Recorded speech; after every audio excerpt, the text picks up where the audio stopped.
Yeah, wonderful group. The Tech Tech Chicks are, by the way. Especially if you're a woman breaking out in tech, it's definitely a benefit to join the group. I started my story not really thinking I wanted to do anything in tech. I went to college and got a major in mass communications and a minor in digital media to do like websites and stuff like that. And I got to work as a bank teller because we have that whole when you turn 26, you are off your parents' insurance, and I was lucky to be on their insurance. So I ended up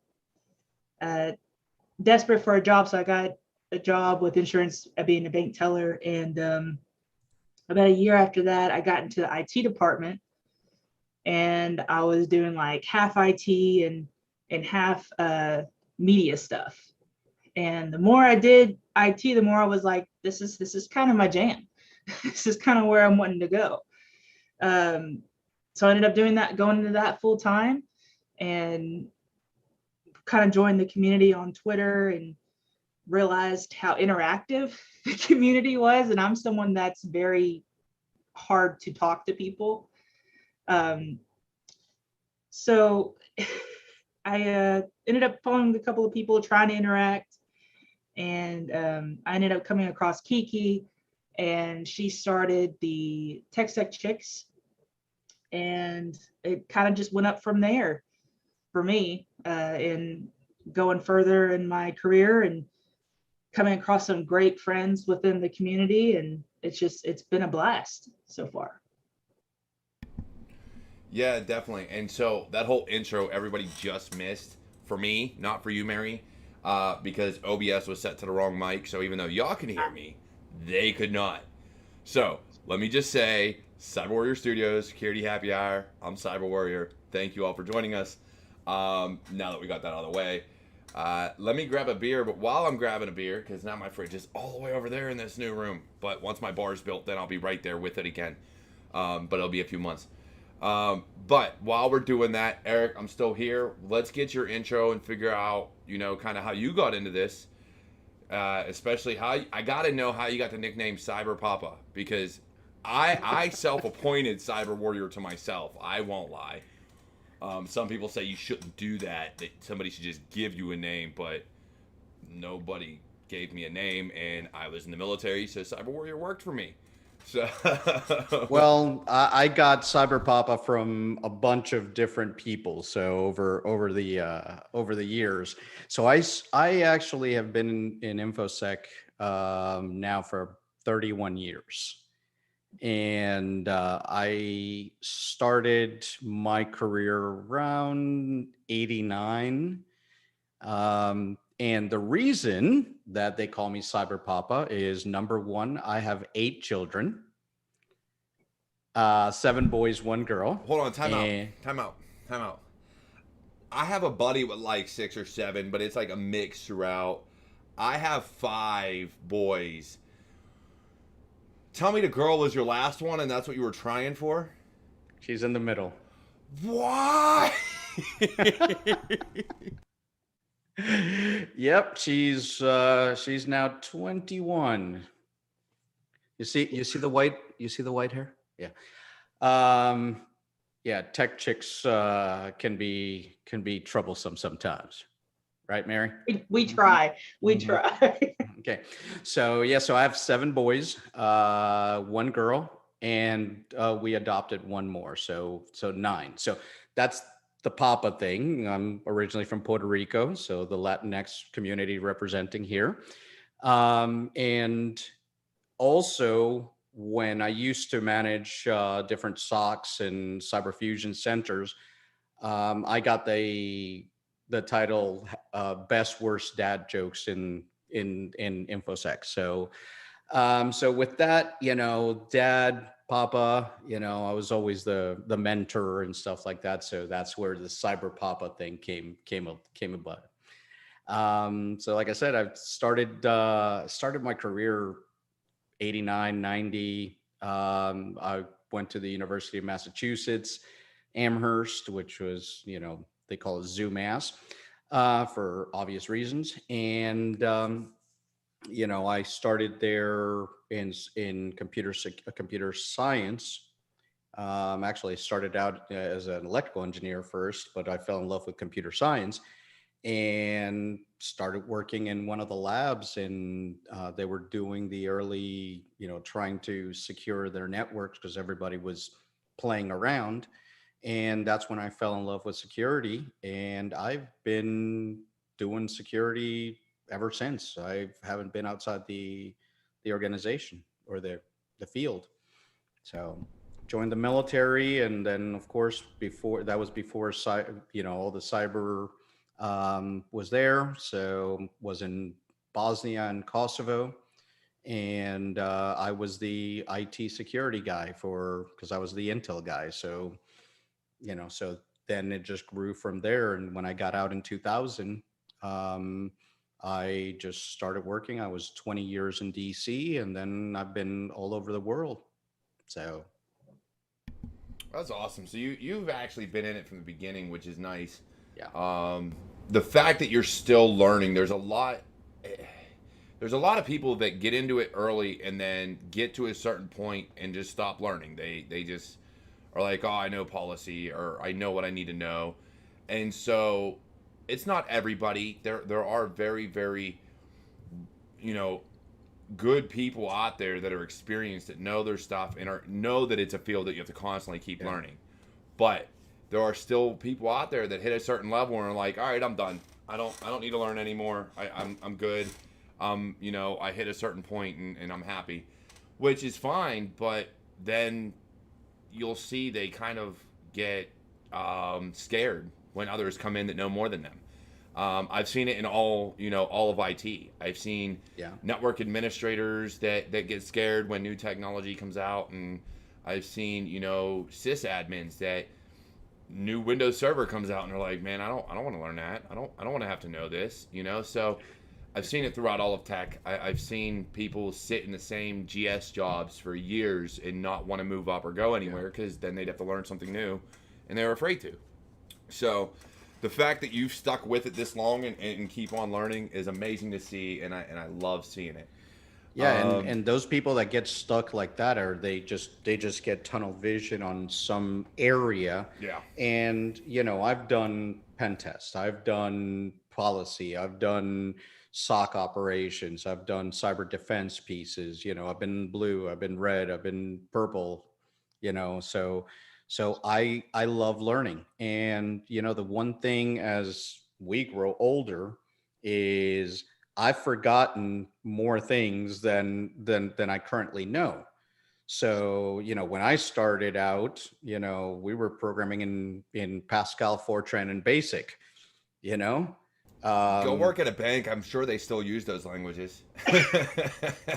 Or a hospital, either one. Yeah, it's crazy. And you're not wrong. You're not. It's one of those things. Languages have changed. You have to adapt. You have to.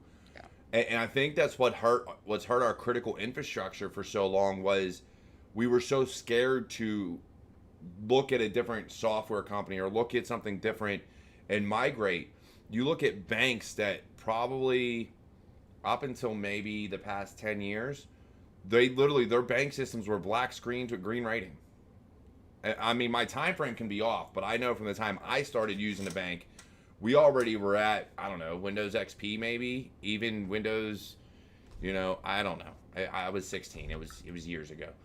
But, they were still using that technology. And I was like, dude, we've got companies that have government that is at least on Windows 2000, and you're telling me you can't even operate on that? So it was something that for years banks and things like that were on this old architecture, this old software for whatever reason. Whether it was fear or I don't know. I'm not in their shoes, so I can't judge. I can only say that a huge downfall of our critical infrastructure is this fear of upgrading because you're afraid something's going to go down. I can tell you right now that there are companies currently that some of their devices are embedded XP. And just last week I was doing vulnerability testing on something and I found most of their devices were embedded XP. So it's like, come on, guys. It's really like they don't like change. Nobody likes change, right? So it's definitely when they see there's an upgrade, and especially there's cost that comes with that, they're like, no, if it's not broke, we're not going to fix it. Well, it's like, well, it is. I think it's partially that, and part of it is you get these contracts with these companies that are like, oh yeah, we're going to be in business, we're going to do this software, we're going to maintain it and upgrade it and everything for the next, however many years. So they get these contracts, and these companies go under, or they just don't upgrade it to the newer operating system or the newer hardware. And so now the companies that got stuck with it and bought it are now kind of like, well, what do I do? They're like, stuck. Yeah. Our whole infrastructure is built off of these, whether it be PLC or some other embedded system. And now they basically have to redo everything because it was all built around this one company. So I feel for it, because I look at stuff like that like I do for a lot of other closed systems where you don't talk to the internet. Your patches and everything are sent quarterly on a disk. And you or maybe these days a USB drive, I don't know, maybe they finally got with the times, but it was a disk for years every quarter. So you were technically unpatched for 3 months. And then you'd get a disk that was like the previous 3 months. So for the next 3 months, you're not getting patched. So I've seen systems like that, and it's frustrating because you look at it and you're like, well, we're supposed to be secure. I don't care if you're closed off. If there is anywhere that there is a device that can hit the internet, or hit a bastion host, or hit a host that can hit the internet somewhere, there's still a way in. And I'm not going to mention any systems that I've worked on, but there have been systems and companies that I've worked for where you have that crosstalk, where you have that capability to get to these wide open systems into these closed off network. And I'm like, you realize if there's a hole, there's a hole. Like, or they're flat networks as well. Yeah. So they're flat networks, and once you compromise one thing, you've got everything. Mm-hmm. It's basically like as long as it's off, that's the only way nothing's going to come in, as long as it's off. So it's like, it's not going to happen. Yeah, Oh, yeah. Yeah, definitely. So, Mary, let's talk a little bit more about you and what you've been doing. You gave us a rundown, and again, TechSec Chicks, key twice on Twitter. She is amazing, and I had her on, I forget, I don't know, like 2 months. Well, actually, no, I've been away for 2 months. So it was, I don't know if it was March or February. I forget exactly when. And I do want to get all of TechSec Chicks on an episode once my bar is built. I don't care if you're local and want to come over, you can come over. We'll do it all in person. I don't give a Heck yeah. I do want to get TechSec Chicks, Blacks in Cyber, all these different groups that are trying to do amazing things. Eventually, I want to support them individually. So I'd like to make that happen. But for now, since you are part of TechSec Chicks, they're doing a lot of big things, and I've seen a lot going on. What lately, beyond just mentorship, what else can you tell us about what they've been doing and how they've helped you get to where you're at today? Yeah, so with the group, it's still, we're still starting up. Unfortunately, it's one of those, with those of us in there, we still have lives, we still have full-time jobs we got to get to, of course. So, we do things as we can, right? And what ended up happening is I ended up coming across this group of girls that are just amazing and awesome and supportive. And anytime somebody new comes in, we try to make them feel welcomed and make them know they have a support system here. If somebody's struggling with anything like with networking or even life, really, we're there to support them. For sure, be like someone you can lean on. And we never ask for specifics if you don't want to give them. But it's actually funny you mentioned that you want the TechSec Chicks on here, because Kiki actually got on and was like, hey, he wants people from our group to be on here. And I was like, there's no way. There's no way. And then Shanna B got on and I was like, you know what? I'm just going to do it. I'm just going to do it. So I put my name in the form, right? And then you ended up moving And I was like, well, maybe he forgot about me. This is great. And then I got the email and I was like, oh no. Yeah, see, so what I do is in my inbox, I have everything listed that comes in through there for security happy hour. So whenever I started to arrange this week's, I literally clicked security happy hour and was like, all right, Mary hasn't been on, Eric hasn't been on, and the mayor hasn't been on. And he was supposed to be on this week too, but he has other engagements going on. So I will have the mayor, John Hell, on. Hopefully next week or the week after. Nice. So he will be on here coming up shortly. And then I know John Stoner has a few people that want to get on also. So there's people in the pipeline, but Mary, I didn't forget about you. I immediately went to my inbox and was like, do I got to go advertise or do I have people on the docket? And I was like, oh, wait, I still got people here. And I knew Eric was going to come on because he's been begging me to get on his show for probably like 3 months now. I've been yelling at him to finish his stuff. Come on, man. So yeah, it's But great. this is the first time I've been on one, so groups, it's like I stress ate some chicken nuggets and got a drink. I'm on my second one now, so I'm on like 4. You'll be all right. ready. Look, what I did is, so I went and bought a 12-pack before the show, opened it, drank like 2 or 3 while I was grilling and waiting for you guys. And instead of putting them in the fridge, I just brought the 12-pack over to me so I don't have to get up from my desk anymore to get more beer. I'm good. And then I'm going to be having a fire tonight, so I'll probably finish this 12-pack tonight, just so y'all know. So if you want some drunk tweets or whatever, I'll happily oblige. But no, I do. I love this group. I love the cyber community is weird. And I say this in such a way, and it's not a bad thing because I find myself weird too. But we come from all walks of life. Yet we see things kind of, except for those gatekeepers out there and the elitists and the megalomaniacs, and, you know, the ones that think they're better than everybody. We all tend to come together on a regular basis and sit there and support each other. And I love that about the cyber community, because as toxic as it can be, and don't get me wrong, there are some toxic people out there. It's in every field, every industry. It is society as a whole. Like, I don't know how you can avoid that. It's impossible. Society as a whole has toxic individuals throughout it. So when people are like, "Oh, this community is so toxic," no, you've met some toxic people, but it's not the community. And I feel that way about a lot of things. And my wife had to straighten me out. I don't know, yesterday or the day before. Because I was getting very frustrated with society. I was getting very frustrated with just everything going on in general. And she was like, look, you can't let a few people ruin what, when you know there's good people out there. Yeah.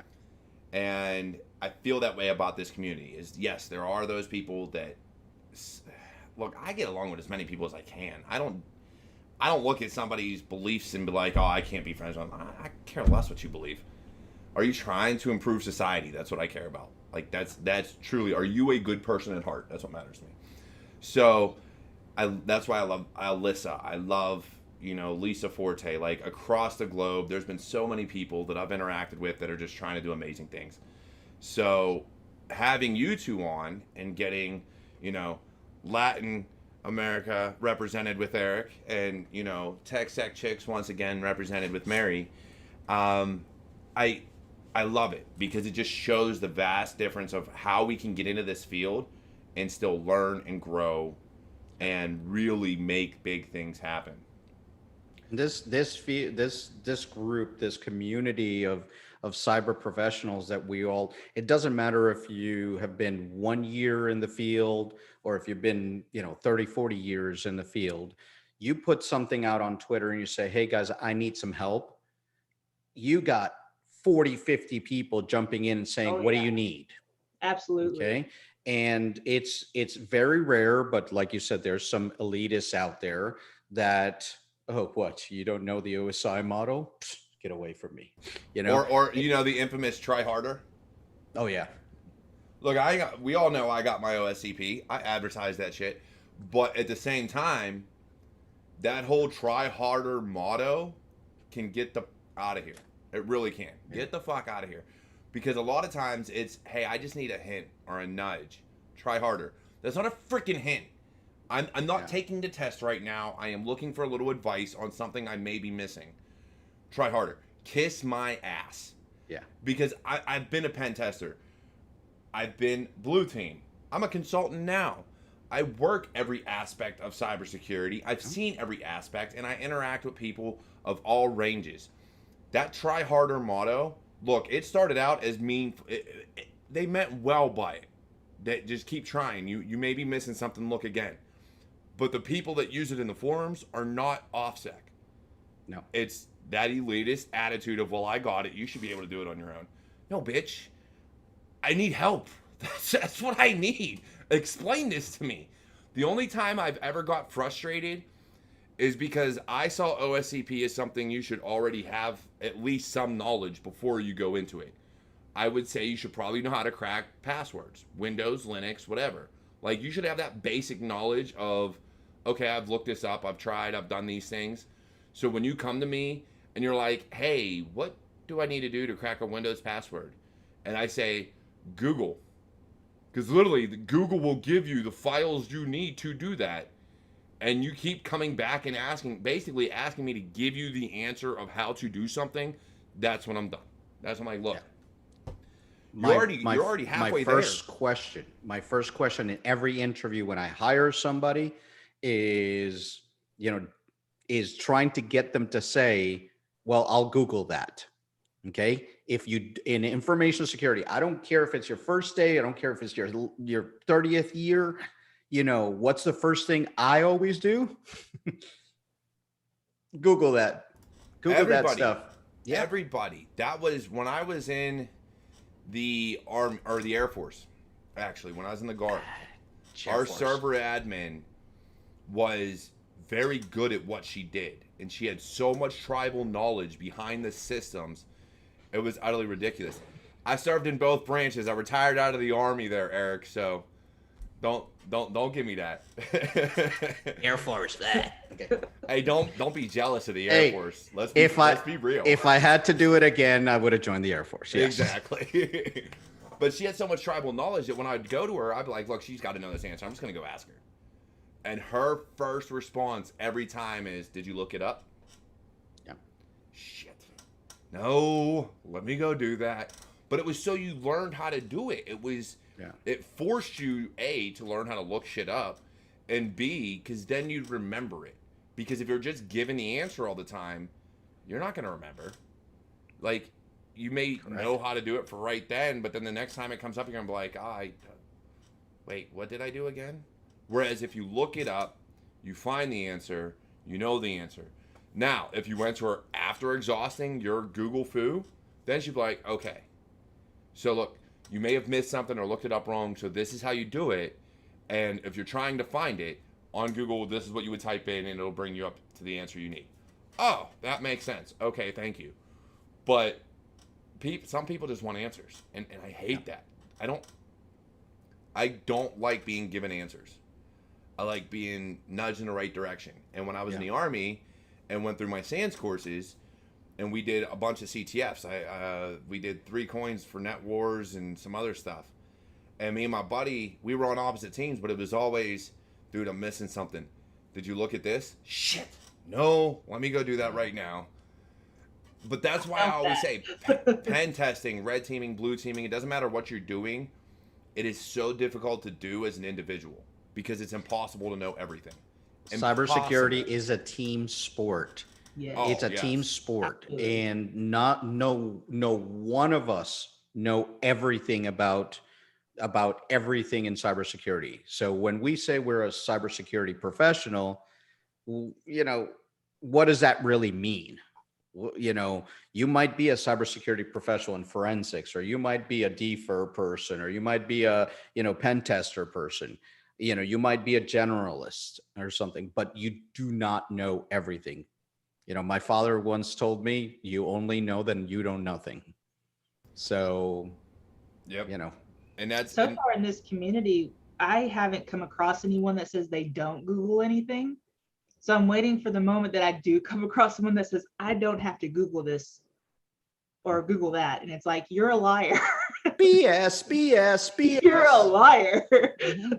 That is one of the best thing about when I worked as a security engineer. I was a senior security engineer in the company I'm with now.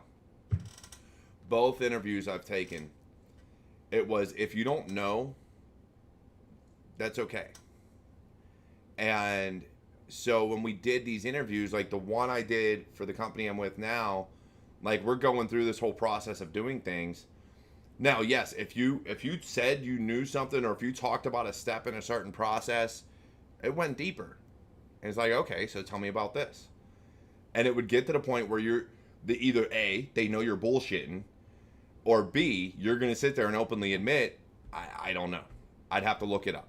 And that's okay. And so many people are afraid. And I tell everybody that I mentor, don't be afraid to say, I don't know, or I do know that I was taught this at one point, but I forget. It's been so long I haven't touched it. Or I know where to find the answer, but I don't know it. Any of those three variations, and I'm sure there's more out there, of saying I don't know, are okay. It is okay not to know something. Now, if you don't know every question in the interview process, that's a whole different can of worms. Yeah. But if you answer the vast majority of questions these days, companies will hire you even though you say you don't know. And if they don't, it's because you don't want to work for them. Because you want companies that understand you have to look shit up. I am a consultant and am constantly told, you got to look shit up. Like, you're going to come across clients that are using software you've never fucking used before. You're going to have to look it up. Google that shit. And so it's a necessity in this field, and so many people are afraid to admit it. And I think you have to nip it in the butt very early in the process.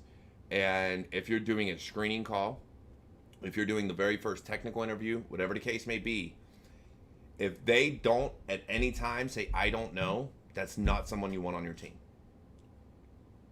Correct. Because even if they sound confident, I'm sorry, no.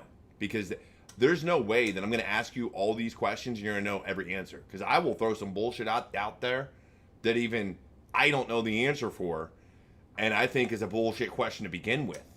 I can make up some acronym and be like, so what do you know about this? And if you give me a freaking answer, we're going to have a problem. I can see it now. Hey, what does this stand for? And they tell you, you're like, hold on, I need to Google that because I don't actually know what it means. It doesn't exist. Darn. It's like that South Park episode where they were like, have you heard of the Godzilla protocol? No. No? Okay. All right. No idea. Have you? Oh yeah, let me Google that right now. Yeah. So we've talked about a lot of these questions, but one of the things I got to ask, and it's because it's all over the place now, and it's getting worse. And we did talk about critical infrastructure. I've talked about certain ransomware attacks in the past, but as of late, I don't know, and I'd love your opinions on this. Do you think it's just being reported more because some bigger targets are being hit, or are they truly getting more active? Okay, so personally, from working in different blue sites for last 10 years, I don't see too much of there is a spike. So don't get me wrong. I'm saying there is a spike, but it's not more prevalent than it has been in the last couple of years. I think you are very correct that now it's being reported more because the targets that are being hit are more public. But if you think back 5 years ago, ransomware was every person attack. You would hear, look back at the Petya, not Petya, and those types of attacks. and it was hitting smaller companies. Well, it hit, what was it, Merck, the shipping company, which was a huge thing in the maritime environment. And so these things have been happening for a couple years. It's just being reported more, and the media is reporting it more. Yesterday, the city of Providence, Rhode Island, got hit. That was, small reporting. Fujifilms got hit globally. Google that stuff. I didn't know about Fuji or Yeah. Providence. I've Yeah. seen of course, they talked about the real big one was Colonial, the meat plant or whatever. JBS Meats. Yeah, Yeah. and then MT, the transit company, the transit authority. They haven't said that that's a ransomware, but we all suspect. Yeah, and then I think there was another big infrastructure one or something in the past like 2 weeks. It may not have been infrastructure. There's been like 3 really big ones that were reported on nationally. I missed the Fujifilm one though. So it's been attributed. So the JBS Meats one was attributed to Revil, and the Colonial, of course, the dark sides. But what's very interesting now is what you're going to start seeing is, because of the breach response laws that are all over the place, now that has to be reported. So you're going to start seeing more of these reports coming out that are going to be more, now it's more in the public arena.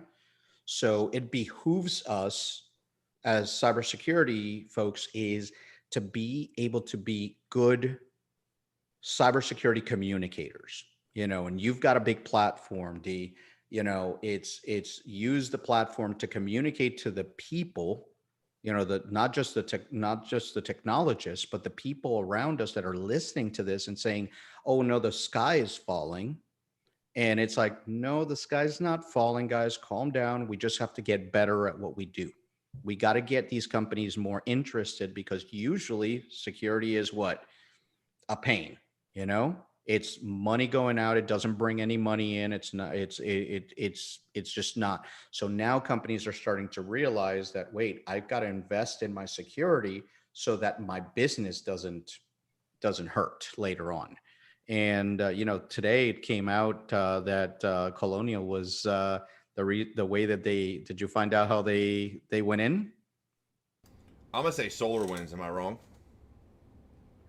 The old fashioned, somebody had a password breached. It was in the dark web. Password reuse. They used it to log in through a VPN, and Colonial's network was flat. So here's my thing on that.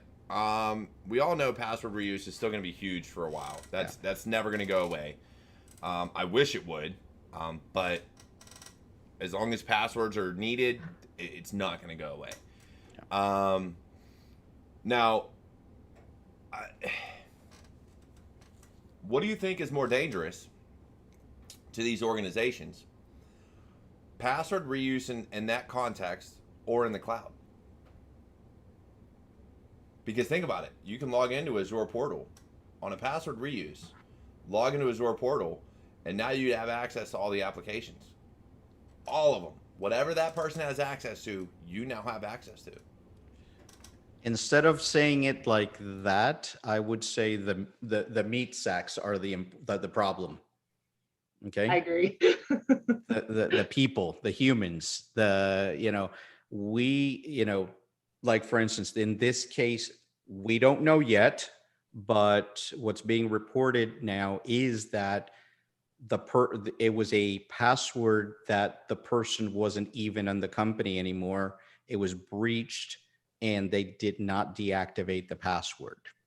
Which, yeah, when I read it, I did the same thing, D. So hold up. The person's no longer with the company, and they never deactivated the account? I love it. I'd love to say, I would love to blame that on the person that reused the password. I would love to blame it on them.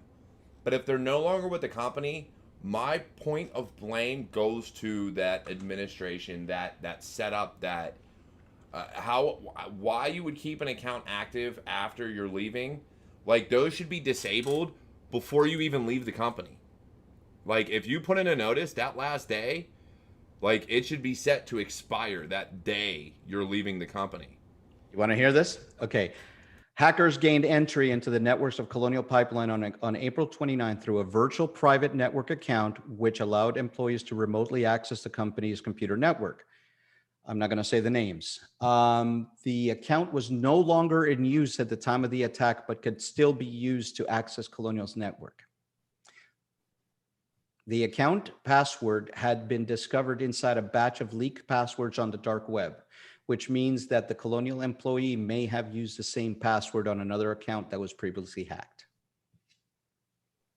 That's just sloppy. Hold on. We can say that, but the reality is, if he was caught with a phishing email at any given point that did credential harvesting, it could be one of those too. So, although we're jumping to password reuse, which is a perfectly viable reason, unless they are telling me which password dump it was that this was grabbed from, it is very, very possible that he got caught, and I've seen it. I've broken into some of these phishing sites, and they've left their directory structure wide open, and you can see where they're harvesting creds. That it could have been as simple as, hey, I'm your VPN provider. Go ahead, log in to change your password, and you log in. They now have the creds, and you get presented back with a VPN page again. Okay, it could have been as simple as that. Can you get another beer, because you're going to need it for this next portion? Hold on, please. Wait, where's that? Okay, hold on. Mary, you take a sip too. Yeah, Right, I'm there good. The VPN account did not use multi-factor authentication. Drink again. All right. Look, even some of all the clients I deal with now have MFA enabled for VPN, have MFA enabled for almost everything, and I'm talking some really good clients that they may be lacking in some aspects, but when it comes to authentication and logging in, Yeah. MFA is enabled. Like at least the very basics are being done. So when I see stuff like this at some of your larger organizations where it's like, screw MFA, we don't care.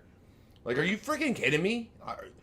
Are you serious? Because I know your analysts aren't that good. Those are also the people that are not disabling when somebody leaves. And that's even Second worse. someone's out the door, you disable it. Well, and here's the other point to that. What if MFA was disabled because while they were leaving, and we need that UB key, so we're going to disable MFA for whatever reason, but not the account? What? Like, there are certain things that certain administrators, or I don't know if it's security or system administrators. I don't know enough about the IT behind Colonial to know. I just know that is piss poor management, and they need to fix that. Then again, there's also the whole the bigger people, the upper management that isn't just overseeing IT but oversees everything. That's like, you're not making this convenient for me. So instead of disabling this person, we're going to keep them on because this is convenient for me. So I need you to keep this account going, or I need my password to be 12345 because that's convenient for me. And that's where, and I've had these talks in the past, and one of the big things for me is coming down to business enablement, along with that, these companies and these CEOs need to be held accountable. So as a CISO, as a security director or director of security, or whatever your position is, if you are the highest level of security at that company, and there is no one you report to above you besides maybe a CEO, then you need to have them sign off on acceptable risk, so that when shit rolls downhill, guess what? It can go no further than him or her. Yeah. It can't. Whoever owns that company, whoever is that CEO, is now responsible, and guess what? They're the ones that are going to take the fall. Because I reported on this, I let them know, sir, ma'am, I'm going to have you sign off on the acceptable risk and an exception of policy so that we can leave this in play for you. Because then when they want to go and fire you for a breach, which we all know is going to happen, it's always security that gets the blame, and it's going to go to the CISO and then whoever's below them, and it's going to go all the way down. Guess what? Here's a piece of paper that you signed off on something I told you not to do. I informed you this was wrong. So go ahead and fire me, but we're going to take it to legal, and you're going to pay me. You are going to pay me because you are now firing me for something that I had no control over. I informed you of the risk, and you decided to say it's okay. And that's where us as security professionals have to be able to have those talks. We have to be able to inform these people, especially as consultants. If you're a consultant and you're talking to CISOs, you're talking to directors of security or security managers, if they know right from wrong, then guess what? You are going to inform whoever is in charge of the risk. And if they say, I'm willing to take that risk, please sign this. Please, I'm begging you, please sign this. Because if you don't sign it, I am going to keep a paper trail and say, I told him. I'm going to make sure that's known. Well, the challenge that you have, and this is, you notice how I went all serious on this one, is that in our community, we have some, remember I mentioned earlier, we got to be a little better communicators. So we have a lot of folks that are incredibly technical, incredible knowledge bases, incredible brains that we have out there, but they don't know how to handle business people. So you've got a lot of folks in here going, look, if you leave port this open, you're going to have this type of attack and stuff. And you're telling that to a CEO that has no idea how to turn on their computer. It's going to go right over their heads. And so that's your soft skills, Eric. That's where there has to be a differentiator. And truly, I used to hate it. I did for years and years. I hated the fact that you put me in a position and you don't listen to me. But then I came to understand, and it did. It took a few years for me to really understand how to get my point across in an articulate manner, and not so much dumb it down, but bring it to a point of financial and business, and say this is why you want to do this. Yes, it's going to cost X amount of dollars, but it's going to save you in the future because now you are not liable for this because now we've implemented this fix. So whether it's high trust, PCI, SOX, whatever the regulation or policy or whatever you want to consider it, whatever's out there, you're now saving them from that aspect. And then if a breach happens, you could say you did your due diligence. You put everything in place, but you can't prevent everything. So it happened. Something slipped through the cracks. But I know as a CEO or a CISO, we did everything humanly possible to prevent this from happening. But you have to be able to articulate that. And if you cannot articulate that and you were purely technical, you should never go for a CISO role. No. There should be a technical executive, don't get me wrong, that talks to the business side and understands the management and policy and procedure. I do think both of them have a place, but your technical person should not be going to the CEO unless he can articulate he or she can articulate exactly what they think. Mm-hmm. And if they can't, hand it over to the GRC or the other person that can articulate that point. Why is it that GRC people are always the polished ones? I don't know. Because they have to know policy, procedure, governance, risk, and compliance. And don't get me wrong, look, a lot of people don't like GRC, and to be fair, it's a lot of paperwork, it's a lot of auditing, it's a lot of trouble. But when done properly and when done right, it'll save your ass in so many ways. And I love GRC. I do. It's not something I do. I'm more hands-on and I'm more technical right now. But the more I talk to like my dad who works in GRC and the people I work with that are GRC consultants, the more I'm like, okay, so you've now made this make sense to me. Like, I understand it now and it makes sense. And if we have any GRC viewers, hey, we love you guys, okay? Right? I do. I love GRC for that purpose. So it's crazy because everything changes. Everything's constantly changing. It never stays the same. The only thing that ever stays the same is that everything always changes. I've recently figured out, especially starting in this field, how important soft skills are.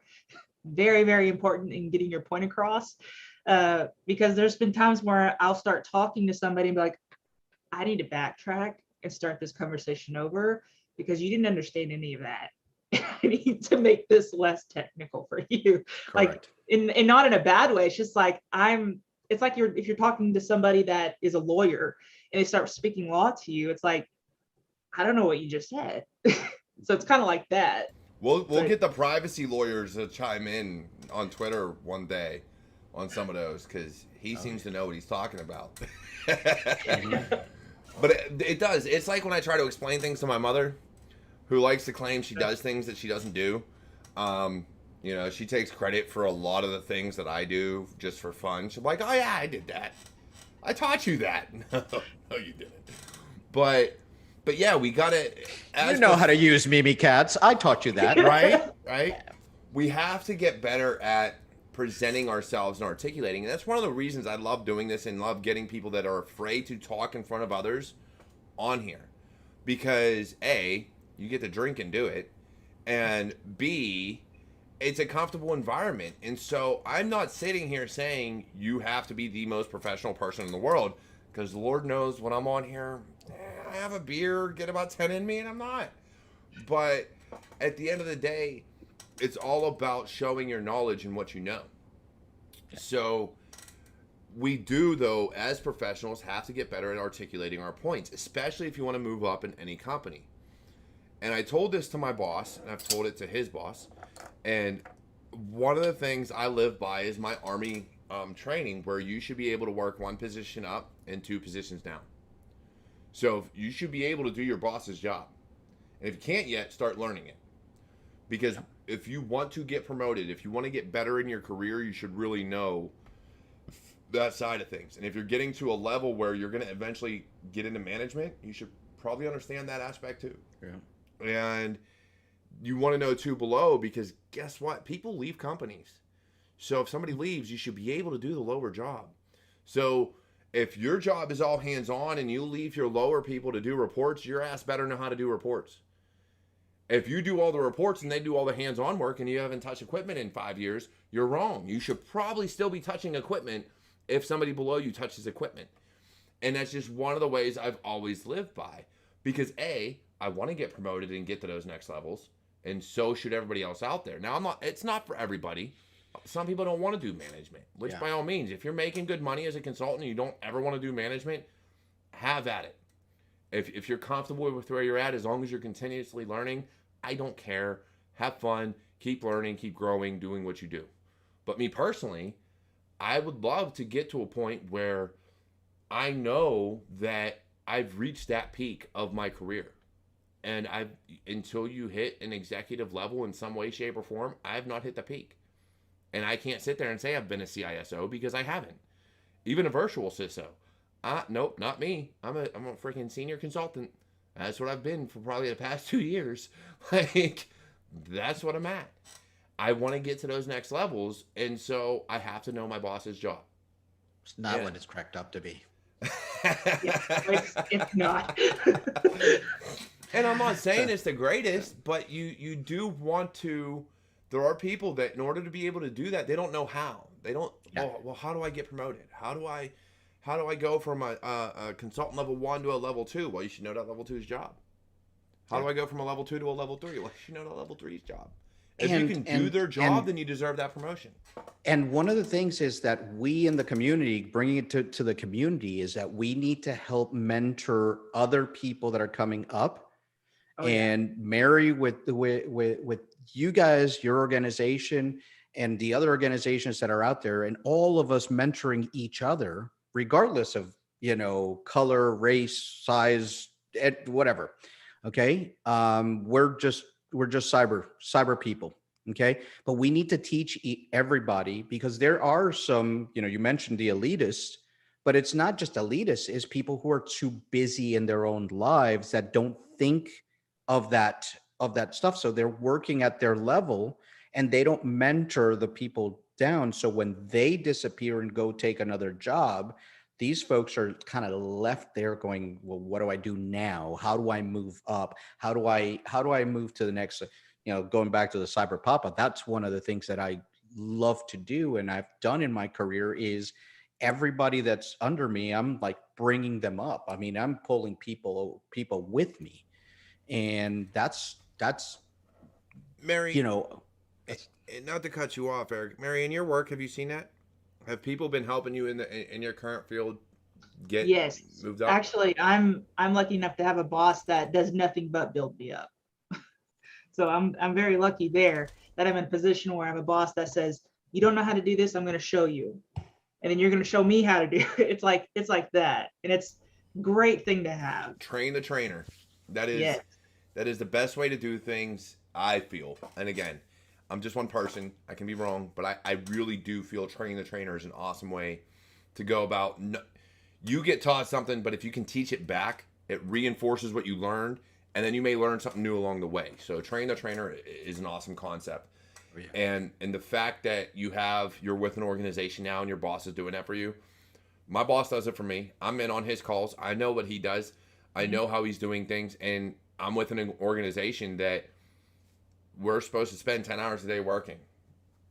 But it's not necessarily working. 2 of those hours are supposed to be personal development. Some form of learning, some form of, training or research or something. So it's an awesome organization, and I can't get mad at it. I'm like, you're telling me that I'm getting paid to go learn. Yes, exactly. I can get behind that. Heck yeah. So I'm not mad. And there's organizations out there that don't have that in their culture. It's not part of what they do. And especially when you're with a siloed company where you're responsible for their security or for their, SOC or whatever, you get kind of tied into this 9 to 5, or if you work a swing shift or whatever they have you doing. And once you get done, you're like, I'm done. I quit. I'm out of here. Yep. I want to spend time with my family or do whatever. And I get that. But at the same time, when I was coming up, everybody always asked me when I went through my SANS courses, especially in the Army, well, how do you know this already?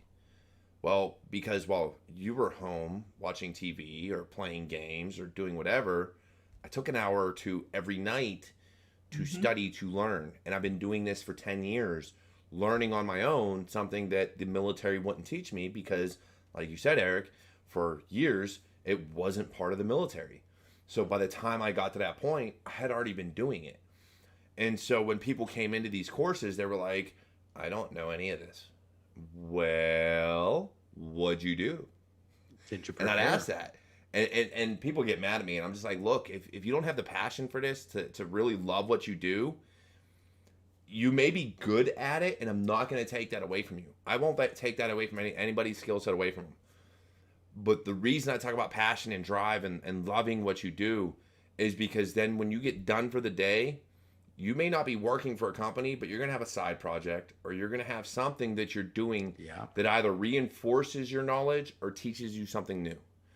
And it could be as simple as configuring a Raspberry Pi, or doing Hack the Box, or try Hack Me, or whatever the case may be. You're going to learn something new or reinforce something you've already learned. And so that is why I always say, if you don't have a passion for it, then when you get off work for the end of the day, you're not going to continue to try to learn something new. You're going to go sit down, you're going to surf Facebook or Twitter or, Lord knows what else. And that's it. You're done. So if you don't learn it during the work day, when are you going to learn it?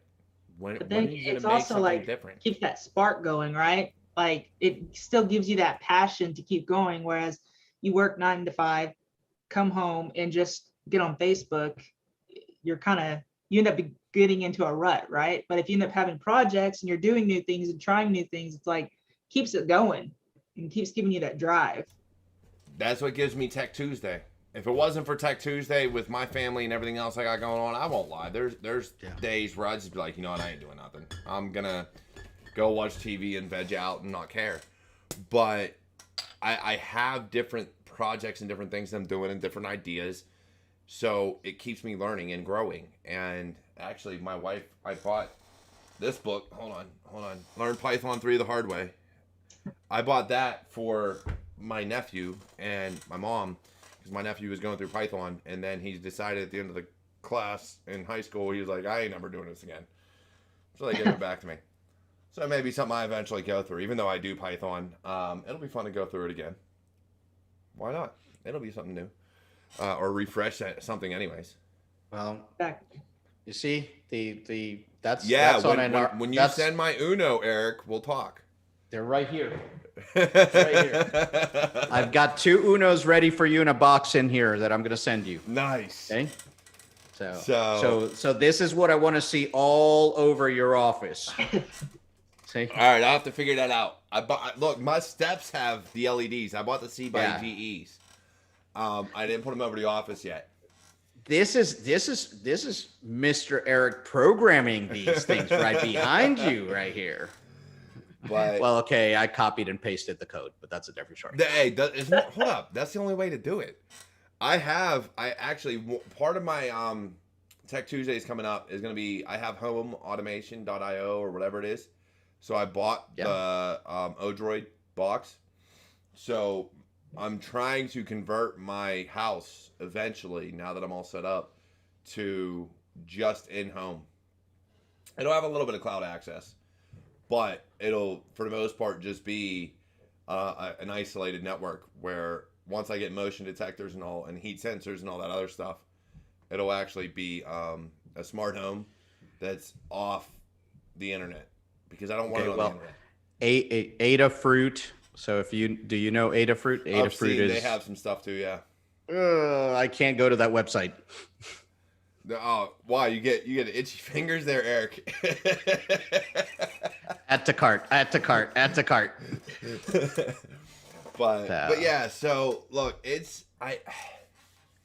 we talked about a few things and really, Mary, I love having you on because like you said, you didn't want to be on. You were kind of hesitant, and I don't blame you. There's still a lot of people out there that are afraid to talk on camera or show their face or whatever the case may be.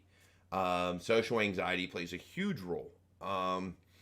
So having you on is an honor of mine because you're willing to take that risk for my show. And I'm very, very glad that you did. It makes me extremely happy. I'm very glad I took the step too, because this was y'all are great. So I'm glad I took that jump there. But one of the things I haven't done yet, I have never done a public like CTF or call CFP. I think I put like 1 or 2 in. I never got accepted. Whatever. I'm very bad at like putting together presentations because if y'all don't realize, I don't write scripts. I don't ask questions. Like I don't write this shit down and be like, hey, this is what we're going to talk about. Now fuck that. Talk from the hip and I talk from the heart. And that's how I roll. So CFPs are really bad for me because I can't put together a presentation and be like, oh yeah, this is what I'm going to talk about. Because Lord knows I'm probably going to go on a tangent for like 3 hours and you're going to be ripping me off the stage.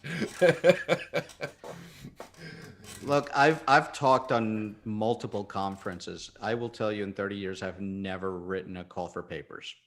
I know that's like shocking, but hey, can you get me on one of those? Like where I don't need to write a CFP? Can you do it? I mean, you're not going to get it in a DEF CON or, something like that, but in smaller ones, in some of the local ones, there's need for speakers of all types. And look, I didn't know I loved getting out on stage until I actually did it. And I'm like scared up to the moment where they say my name. And then when I get up there, it's like, oh, hello, everybody. How you doing? All right. It's like you're at home. Hey, what's up? Yeah. Yeah, it's great. In high school, I did business plan presentations all through high school. I should have won $500, but the asshole said, you can't start your business tomorrow. I said, I already started it. What do you mean I can't start it tomorrow? I guess technically you're right. I started it a month ago, but okay. And that was when I was like 16. It was like the first time I cried in front of my dad because I didn't win what I should have. But I love presenting. I love being out there, and I can be very outgoing. But at the same time, I do get nervous, which is odd for me because I'm like I very much love talking to people. But when I get on a stage, especially when I did these business plan presentations, I had to control my tics as far as like my hand movements and things like that because I get very edgy, and it's like, oh my god, I still do the ums. All the time. Yes, I still do that, and people will slap me and stuff like that. But now it's become my thing. Yeah, you know. Yeah, yeah, and I love it. So one of the things I would ask everybody to do that is watching this, and especially Mary and Eric, as your cyber papa, you should be doing this or should have already done this. If there are schools by you, especially elementary and middle schools and high schools, reach out, see if you can talk to them. I've already lined up with my kids, I think middle school. They have a career day, not necessarily for like bring your father to work day or whatever the heck it is. An actual career day where people go there. And so I'm going next year to talk for cybersecurity and becoming a pen tester, blue teamer, or cybersecurity professional. I would encourage everybody to go out there and get out to these schools, because if you can get out to these schools and reach kids when they're younger and let them understand, not that it's a hard, it's just if you start younger, it is easier to learn. Yeah, it's and that just comes back to languages and everything else. The earlier you start, the easier it is to learn it.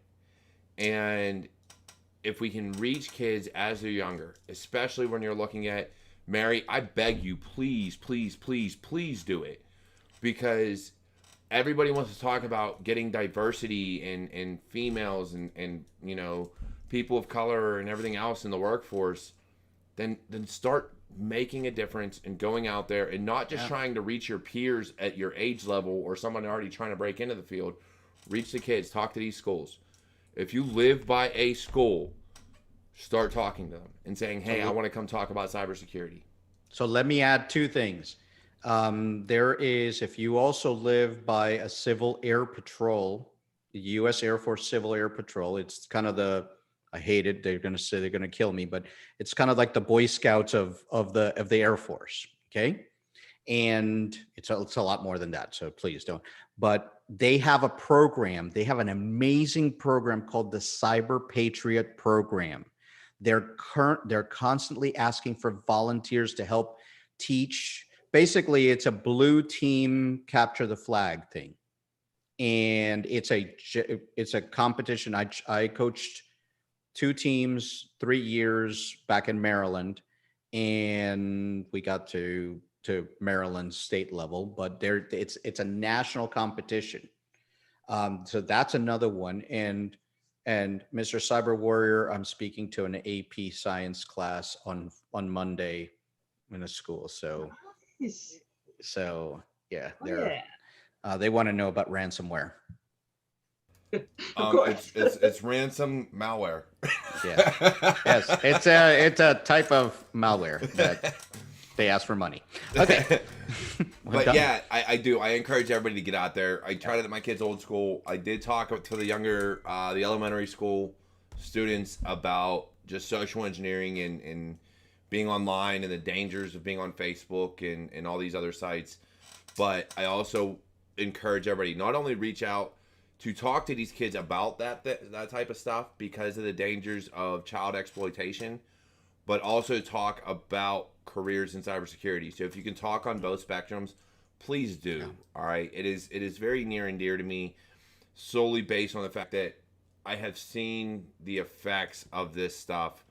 So please go out there, talk to these schools, get kids interested in cybersecurity. It's not all hacking, and some people are afraid to program, and it's like, look, it's not hacking. You can do blue team, you can do all these other things. There's so many other avenues you can go down, and just let them know. And if you can do that, that'd be great. And if you can get out there and talk to some schools about, social engineering and the dangers of having kids under the age of 13 online. Look, I've already told many of a kids, you realize if you're on Facebook that you're wrong because you have to be 13. And I don't care. I've done it. So make sure. And if we can reach parents, let's reach parents. I don't care. But get out there. Start, as professionals, we have to start doing a better job. We tend to get involved in our companies and our consulting firms and things like that. We have to do a better job in our own communities. And the best way to do that is reaching out to these schools. Start talking to more schools. I absolutely agree on that, because I come from a small town and it is unheard of, basically, especially when I was growing up. Girls don't like video games. Girls don't like computers. Girls this, girl that, right? So I know for a fact that if I had somebody come to my school and talked about any of this, I would have known what I wanted to do way before I graduated. Like, it would have changed everything. And that's actually one thing we eventually want to achieve with the Tech Stack Chicks, is we want to eventually be in a position where we can go out to schools and kind of pump everybody up and kind of realize there's a lot out there you can do in cybersecurity. And that is sorely needed in a lot of the organizations. I always say this, even though we're all equal, we all think a little bit different. And I always, when I build a team, I build a diverse team, because somebody will pick something and somebody thinks a different way. And we're sorely lacking that diversity in different areas. Women in STEM, is huge part of what I've always done with all the organizations that I've been in. So I think what you guys are doing, Mary, is just stupendous. Definitely. Between them and the Blacks and Cyber organization, I can't say enough about what they've been doing in the certifications, the training, the mentoring that both Tech Stack Chicks and Blacks and Cyber have been doing is amazing. I do say though, Mary, I really do hope Tech Stack Chicks starts getting into schools and promoting this within the school systems. And if anybody from BIC, from Blacks and Cyber is watching this, please, I beg of you, start getting into some of these schools. And if you're not, if you need help, if you need assistance, let me know. I will gladly reach out to people. If you don't know who to reach out to, I'll find the right people for you. But we have to get into these school systems. That's the only way we're going to make things better, because we're all getting older. We hate to admit it, but we're all getting older. Yeah. Those actors that need to come up now, so it's like, come on. So, getting into these schools, letting them know when they're younger, the dangers of being online, of not being private, the dangers of catfishing, the dangers of all this stuff. Because not only, if you choose to be that asshole that wants to be the catfish, or however they want to term it, you're an idiot. And you need to learn young the dangers of that. At the same time, if you are the one trying to find love online, okay, I've talked to this person and never seen them ever, but I love them. I'm sorry. It's been a year and you've never seen them. You need slapped with a stapler. Because you should be able to see these people. And if somebody's dodging you on video messaging and they tell you they love you, there's something wrong. There's no excuse. There isn't. There's no excuse. My camera doesn't work. Day zero, you're right. That is one of the biggest excuses out there. So we have to get through, because kids are now starting younger on social media. Parents aren't monitoring their kids, so this stuff is happening. And yes, it is a problem with us as parents. It is. Us as parents have to get better at monitoring what our kids are doing. There is a difference between invasion of privacy and just being cognizant of the fact that at 8 years old, your kid has a goddamn Facebook. At 8 years old, or a TikTok, or a Snapchat, or whatever the fuck else they have. There's a difference. I got a PF Sense and a Wazoo installation on here, so I monitor everything There they you do. go. I can already tell you my nieces hate me because I'm always like, no, no, no. And they're like, my friends are doing it. I don't care. Yeah, my son, look, don't get me wrong. My oldest has his own YouTube channel, and he was never on camera. I didn't give him a camera until he turned 13. But it's all gaming. It's all Minecraft and things like that. So he does have his own stream.